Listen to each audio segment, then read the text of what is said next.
सबसे पहले आप सबको मेरी प्यार भरी नमस्कार।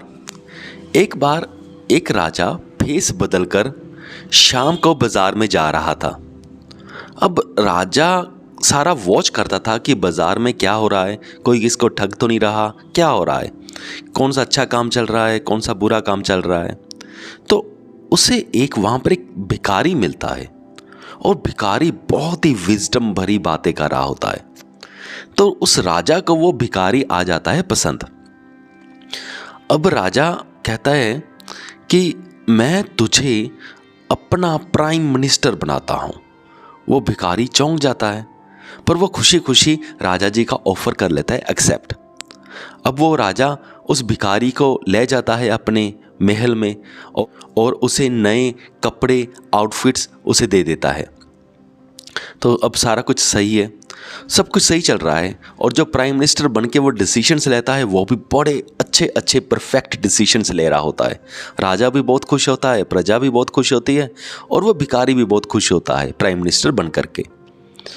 पर एक चीज़ बड़ी खटक रही होती है राजा को, और वो ये होती है कि जो वो भिखारी होता है वो 1 घंटे के लिए गायब हो जाता है। और जब पता चलता है कि वो हर रोज़ 1 घंटे के लिए कहाँ गायब होता है, तो वो उसने एक कमरा बनाया होता है। वो उस कमरे में जाता है और किसी को कोई आइडिया तक नहीं होता कि उस कमरे में 1 घंटे के लिए क्या होता है।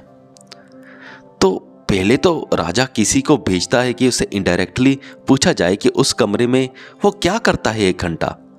लेकिन जब भी इनडायरेक्टली पूछा जाता है किसी के थ्रू, तो वो कभी भी किसी को कोई जवाब नहीं देता।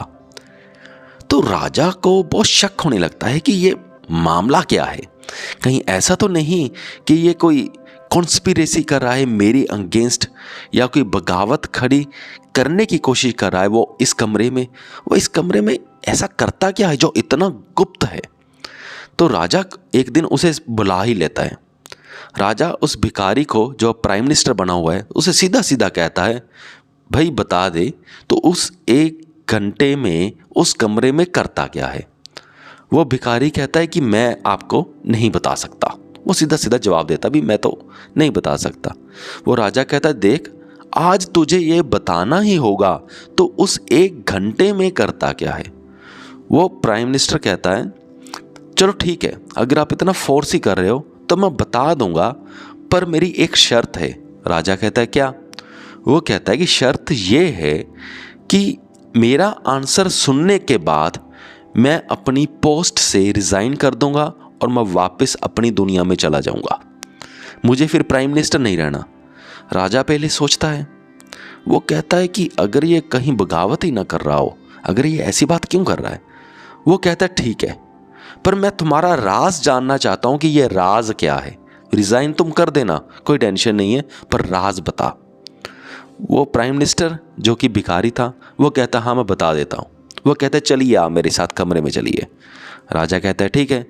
अब भिखारी उस राजे को, यानी कि प्राइम मिनिस्टर जो बना होता है, वो उसको अपने कमरे में ले जाता है और उस कमरे में कुछ भी नहीं होता, सिर्फ फटे पुराने कपड़े, वो भी उस टाइम की जब वो भिखारी होता है वो टंगे होते हैं एक जगह।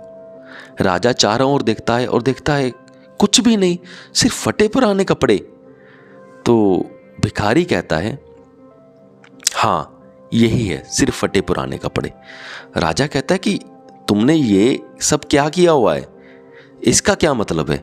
भिखारी कहता है इसका सिर्फ एक ही मतलब है, जब मैं 1 घंटा यहाँ पर आता हूँ और इन्हीं कपड़ों को देखता हूँ और इन्हीं कपड़ों को देख करके मुझे गहराई से महसूस होता है कि मैं कभी भी फिर से भिखारी बन सकता हूँ। तो ये तो थी कहानी। अब इस कहानी से हम बहुत कुछ सीख सकते हैं। हम ये भी सीख सकते हैं, देखिए कि आज हमारे पास जो भी कुछ है, सपोज करो आज हमारे पास कोई अच्छी नौकरी है, तो वो कल को कभी भी जा सकती है। पहले ही मेंटली प्रिपेयर्ड होना सीखिए, जैसा वो भिखारी हो रहा था। क्योंकि पहले वो भिखारी था, फिर प्राइम मिनिस्टर बन गया, अब फिर वो भिखारी बन चुका है। हमारे साथ भी ऐसा हो सकता है।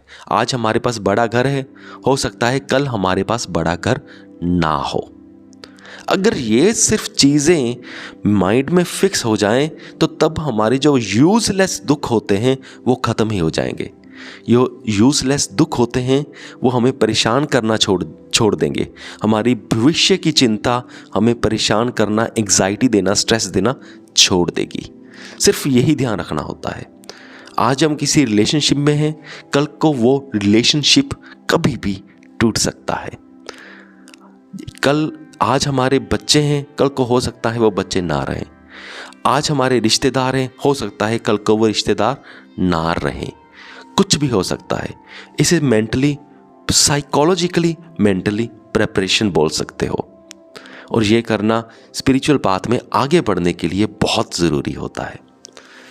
सो मुझे पूरी उम्मीद है कि आप सबको मेरा पॉइंट समझ में आ गया होगा।